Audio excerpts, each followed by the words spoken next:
Hello and welcome to Catholic Current, where we discuss our faith and give you an update on events affecting the Church in the United States. From Washington, D.C., I'm Mara Moser. Last October, the Committee on Laity, Marriage, Family Life, and Youth joined with the Committee on Domestic Justice and Human Development to begin an initiative that seeks to address the mental health crisis of young people in this country. In March, the chairman, Bishop Robert Barron, sat down in the USCCB studio with two Catholic mental health professionals. This week on Catholic Current, we'd like to bring you that important conversation. We hope you find it helpful. When I became chair of the committee, our committee had looked a lot at marriage and family issues. But when I became chair, I said, I think we've said a lot of good things about that, but there's a pressing problem. And I noticed it in my work with young people on the internet, this mental health crisis. And it was not just an abstraction, because I heard it in people's voices, I saw it in their commentary, that young people were really struggling, really suffering in our culture. So I said, I think our committee should address that. And then once we kind of lit that little spark, it caught fire, because I think the bishops realized across the board how important this issue was. And what are you seeing, Elena, in your practice? Across my work with students as a professor, but also in my clinical practice, I think this need is quite pressing, and people are really hungry for an answer and a solution, particularly one that's in keeping with their faith, where both kind of the psychologist and the church can meet them where they are, because children are suffering, but also those children are part of families, and families are suffering. Yeah, I think that's a really important point, that it's not only the individual that's suffering. What are you seeing in your practice and with young people in particular? So, the psychologist for the State Department, but also in my volunteer time, sort of ended up being a full-time job. I'm blessed to serve as the president for the Eucharistic Youth Movement, where with over 25,000 young adults and working with our youth leaders. And certainly we've noticed that in the last 2-3 years, there's certainly been a spike in increase in mental health, particularly anxiety, depression, and suicidal ideation. And as of last year, if you look at the CDC, when they released their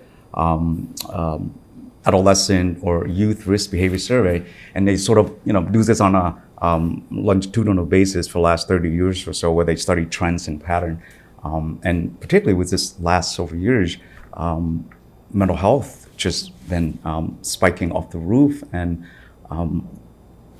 prior to this, mental health has always been as a crisis, a concern, but because of the recent pandemic as well, the isolation, the stress of the pandemic sort of made it worse for a lot of folks. So certainly a lot of our young people are struggling and suffering as a result of a lot of things that are happening.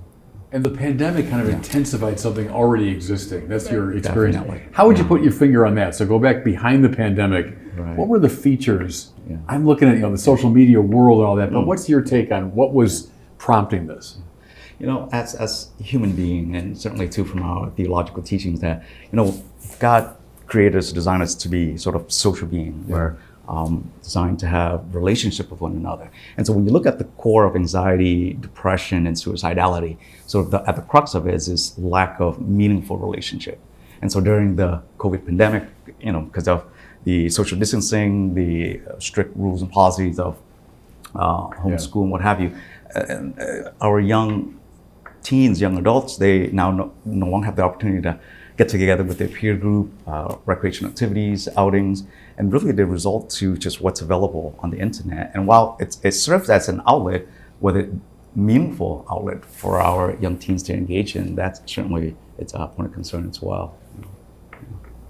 I think in some ways, Bishop, we're still trying to answer that question. Yeah. We're still trying to kind of figure out what was the kindling that really just took off once the pandemic emerged. And I think that, we're we tend at least to think social media exclusively. And certainly we see that how much that impacts adolescents, particularly adolescent girls, who are very vulnerable to what can happen on social media, cyberbullying, all those pieces. But I think it's more complex than that, because you also see that the family has been suffering for a long time. And what family connection means and what family purpose and values mean has been a question mark and a place of confusion and injury pre-pandemic. And then the pandemic compounded that kind of destabilization that was there. But the other thing that I think is really important that we've talked about that Jean Twenge highlights is Yeah. that when you're on social media, that there's risks associated with that, but you're also not doing things as an adolescent that you need. She really emphasizes sleep and how we know that sleep is essential to good mental health, and sleep is a common symptom in most mental illnesses, or poverty of sleep or difficulty with sleep. But also socializing, discovering other interests, discovering who you are in the world. These things don't happen when we're on social media or on our phones. And so it's quite complex, all the pieces that came together. Doesn't she say as well that kids are growing up slower? Yeah. You know, that what kids used to do, when I was 16, on my 16th birthday, we all did the same thing. We got our driver's licenses on our 16th birthday.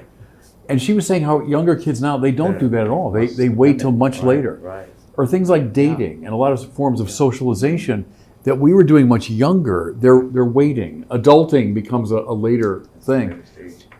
The screen time dimension, there's a whole world of social interaction that's now happening through the phone, through social media, other pieces, so that there's less motivation to go meet your friends in person. Yeah. And you kind of sitting, it's almost like parallel play, which is classic of an earlier developmental stage, but you sit and you kind of are on your phones next to each other, whereas you might actually interact more and more meaningfully through the internet. So your motivation to get your license, pretty darn low. Yeah. And if you're already anxious, driving is fairly intimidating, you know, and so what you often see with mental illness and how it starts to progress and really pervade is that when anxiety breeds avoidance and avoidance becomes the primary coping strategy, mental illness starts to take a deep root. And part of like classic treatment, regardless of your philosophy or your kind of approach, is to overcome that avoidance and to increase manageable and like the dose has to be right, manageable reduction in avoidance and tolerance of anxiety. And I personally think that one of the main issues with phones and things is that they dull the effect of that anxiety, right? It is anxiety to answer the phone, to knock at the door. You never quite know, how do I address you by your first name, by Mr. Smith, whatever. But if I can just text you, it's easier. Right. Or if I'm anxious socially and the conversation drops, you know, you have to kind of wrestle with that moment, or you can go on your phone. And I think that kind of capacity to kind of disengage and to lower the anxiety has this really, the word nefarious is coming to mind, effect where it teaches us that we can't tolerate it. And that, and I think that's really dangerous because in fact, human growth and growth of our caricature and our sense of confidence and our sense of connection comes from pushing through those moments, pushing through fear for some good that's only achievable if we tolerate that fear. Like that's the heart of courage. And so when we have an easy way to not take those risks, the danger is that you start to learn that you can't. Right. You know, we add on to sort of like a conditioned response over time as they're starting to spend more time on the screen time increases, sort of becomes part of sort of their normal day-to-day routine. So now they constantly are turning into it. And then over time, so because of that conditional response, sort of generates this comfort zone where they're so much more comfortable. They're well equipped and adapt in the virtual world where they can text and emojis and communicate with us. Then sort of being in a face-to-face one-on-one interaction where it relies on social skills, emotional quotients, that then it's outside their comfort zone. And so they then tend to kind of revert back to what they sort of felt the norm and the comfort zone that they It's an easier world, but it's psychologically dangerous world Dangerous, because it's yeah, such a mediated experience. And we need those direct experiences with other human beings to know how to interact. And then we, as you say, grow from that experience. You know, teenagers, they're on social media because they want connection. And they want meaning, and they want value, and they want to pursue something excellent and worthy. And all of those things are the things that any of us long for. And that's what their parents long for. And so I think trusting in human nature, trusting in God's design, it's about helping people recognize that the answers to all the longings on their heart are available to them in many different spaces. But sometimes we have to be courageous to pursue it, I mean, the act of pursuing therapy and pursuing treatments for me is one of profound bravery. To kind of say, I want more for myself. I want to heal. I don't want to feel this way anymore. I think that when people are put in touch with sources of true meaning, sources of true connection. They are willing to leave the impoverished versions of them. Yeah. But that's very hard, and I think it has to start just the way that therapy starts, with a relationship. That's my first task as a clinician, is for me, Helena, to come to know who you are, and for you to know me. And that, if I don't accomplish that step, we can't do anything. We can't do anything. I would take some hope in that the church can really play a role in trying to draw young people back into that deep connection that they really want. And as a psychologist, that's my hope. Like when I'm working, like we know that part of what is driving this mental health crisis is all of these factors that make us feel like impoverished and anxious and depressed, and that there isn't a future and we don't have meaning. But at the same time, the other side of that coin is that people are not accessing the sources of stability, meaning, purpose, and just outward focus that have been so psychologically stabilizing. Yeah. And religion, from the time that we began to study it as a field, has always been a stabilizing force. And I think that's part of why this conversation is so powerful, because I can't do that. Yeah. As a clinician with 45 minutes once a week in my office, that I'm desperate to help my clients find friends, find community, and not just the individual in front of me, but also their family. Parents need help with this. Parents need support. Parents need to hear from other parents the creative ways, but also just that understanding, that normalization. And I think this is the church has always met human need on the human need level. Right. And that's where Christ meets us, but also that's where you can begin to have the conversation about the ultimate source. We're the first, honestly, this is the first generation, arguably, in human history that's growing up without a strong sense of religion. Go across time, across the cultures. One of the stabilizing elements is a sense of the spiritual, the transcendent. Yeah. We're like the first generation ever that is saying, hey, I can be perfectly happy apart from God. Are we surprised that there's a psychological crisis when that underlying philosophy is at play? Look, we do have these words that have fed people for millennia that speak to the deepest part of the soul. See, my generation got the church trying to be relevant, and trying to kind of dumb itself down and accommodate itself to the secular world. That was a big mistake. It's had nothing but negative consequences. I think the right answer is a confident proposal of the great teaching of the church with regard to God, with regard to society, with regard to the body and sexuality, everything else, that we should do it with confidence. Paul VI, now St. Paul VI, said the church is an expert in humanity. I've always liked that, that 2,000 years of dealing with human beings, in their grace and their sin. We're experts in humanity. We're like soul doctors. That was the old term, for a priest. He did cura animarum, care of souls. Well, that's what people are crying out for. They want their souls to be addressed, to be cared for. I think that mental illness needs mental health care, and I think oftentimes, even working within the Catholic population, one of the things I have to overcome is the perception that what they're undergoing is because of a spiritual failure. And to kind of attend to the psychological need as being a faith-filled act, right? To go to therapy, good therapy is really difficult. I think it's much closer to physical therapy in the level of complexity and endurance that you have to go through. And so I think that what underlies all suffering is a deep cry for meaning, a deep cry for healing and for understanding of, why is this happening to me? Who does God care? And how does he respond? And the church has the fullness of that answer, which is that he himself suffers because he sees you suffer. He meets you there. And you still can get treatment. You can still get care. Like, I think we can reduce it down to, I think people often do, like, we'll just go to therapy, fix it that way. And I think that's an important step, but it also means, and go to church, and go to the sacraments, and connect with your community, and enrich your family. That, and this is what it means to have a full picture of human nature, is to realize that you can't just take one piece in isolation and help the whole person. You have to think much more at a much more complex level. But what is spiritual is also psychological, and what is psychological, when healthy and when good, is spiritual. Helena, I'm thinking of a lot of people bring anxieties to the confessional, and the parish priest is probably hearing some of those mental health struggles in addition to the sins that the individual has committed. What are some ways that pastors, priests can deal with that struggle that people are facing? Well, I'll speak as someone who did full-time pastoral work for a while before I went into seminary work and now administrative work. But yeah, when you're hearing confessions, someone's coming for the healing of the soul and healing from sin and so on, but you can hear sometimes the overtones of really deep psychological suffering. What I always had was somebody in the parish that I knew, a really good psychotherapist or psychologist. And when I felt it was appropriate, I would recommend, I think it might be wise for you to see somebody. And I could, if you want to see me afterwards, I can give you the name and phone number.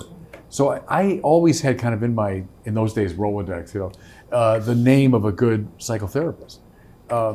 Because what I like when you were saying is, it's very Catholic, grace builds on nature. Yeah. And it's not one or the other, it's a both and proposition. And sometimes nature has to be healed in a fundamental way before grace can really build upon it, right?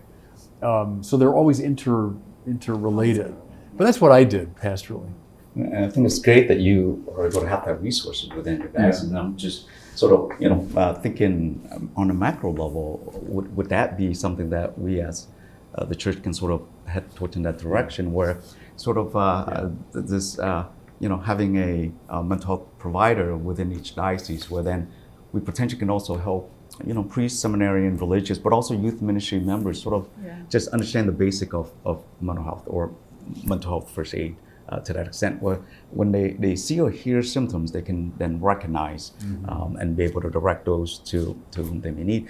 Some of the challenges, particularly within our community, because we're still ultra conservative, and the concept of understanding mental health, there's a profound stigma. I mean, in the Vietnamese community. Correct, or with other Southeast Asian community. Okay. Certainly within the West, is much more widely accepted. But even for some, where mental health can still be a taboo topic to discuss, and they're more likely to seek spiritual guidance, spiritual help. And when we have a priest or religious who then recognize too, not just the nourishment for the soul, but also sort of the psychoclinical symptomology that we can refer for help, I would bet that we'll be in a greater shape to sort of nurture and provide the resources, support to our community. Yeah, we're off in the front line, so people might come to the priest first. Yes. Exactly. Because they're seeking, they know they're suffering, and they're seeking help. Right. But the priest can be a means then to get them help in a wider sense. Or with SAMHSA, they release a sort of an evidence-based practice program on sort of peer companion equivalent, or sort of bystander intervention, somewhere within the Department of Defense, where they would train community volunteers just on basic understanding of mental health, how to provide empathy, how to communicate, how to engage and recognize. Because these are the community members who are trusted, there's a rapport, there's a relationship with which you spoke about, and those are already established, and now to be able to then just kind of accompany them in a direction where help may be needed. Once in a while now in my internet work, I'll put a video up or something and people can comment, and it doesn't happen all the time, but you'll get a really heart-rending comment, something like, I just feel completely lost, or I'm so depressed, and I don't know the person from Adam or Eve at that point. What I usually say though, and I'll try to respond briefly, is something like, I really do think it's important for you to see somebody close to home, whether it might be a priest, it might be a counselor, but see somebody. Then I usually say, can I recommend in the meantime, perform every day the simplest act of love, and love willing the good of the other, because I think it's the ultimate answer, but it's what gets you out of yourself. But it's now pastorally how I would meet people who are in great suffering, and I can't really do much though. You can't through a comm box, give good psychological advice, but urging them to see someone who can help them.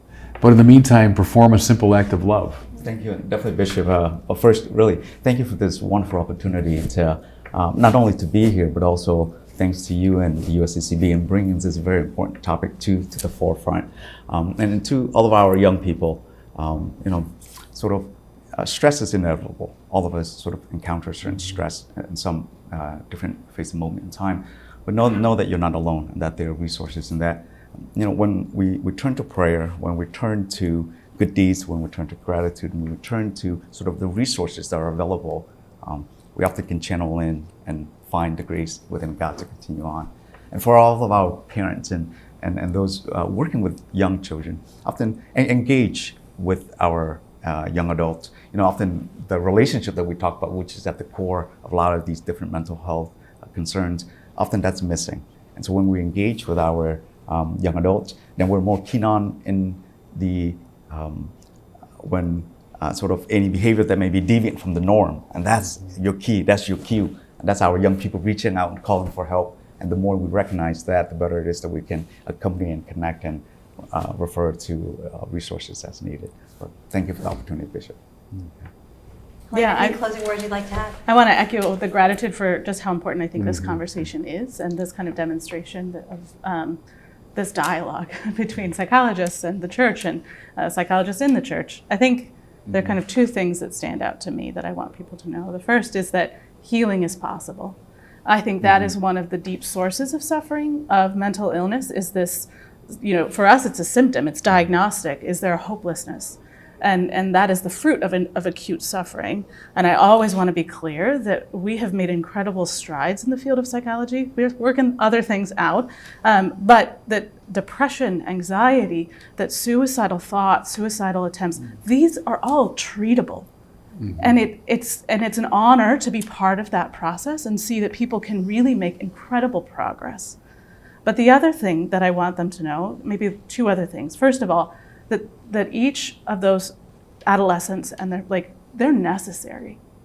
You are incredibly necessary, not just to your family, which is hopefully quite obvious or can be made more obvious to you, but you are vital for the church.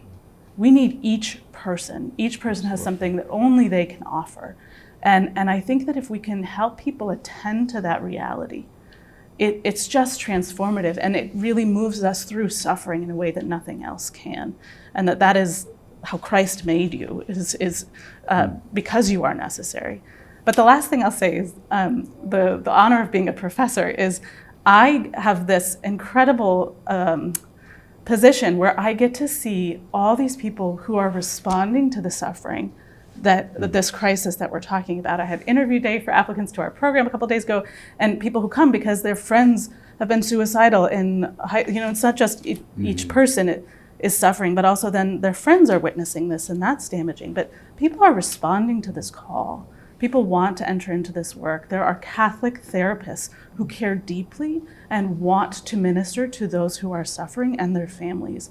So you can heal, you are worth it, and you have something to offer, and people are there to accompany you, who care deeply about you and wish to see you heal. And then the church as well is part of that same community. Bishop Barron, any closing words for us? I'm tempted to say amen to what my two colleagues have just said. I agree with all that. Only in God is the soul at rest. The Bible says, only in God is the soul finally at rest. Everyone's hungry for God, ultimately. And so those who are suffering, yes, there's hope. You're right. And there's a way forward. The deepest answer is always God. And God is love, we say. And that's precisely why. It's not just a little technique. That's why I tell people who are in great suffering, perform the simplest act of love.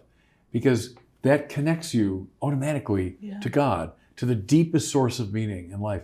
And you might not feel it at first. It might just be a little trickle of meaning. But every act of love, that's the little flower, that's the little way, is every moment, what's the opportunity of love? Take it.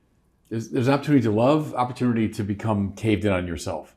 Take the opportunity to love.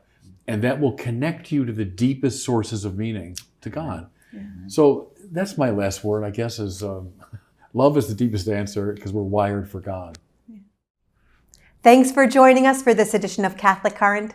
You can find out more about this mental health discussion and find related resources on our website at usccb.org. From all of us at Catholic Current, I wish you a very happy Easter. See you next week.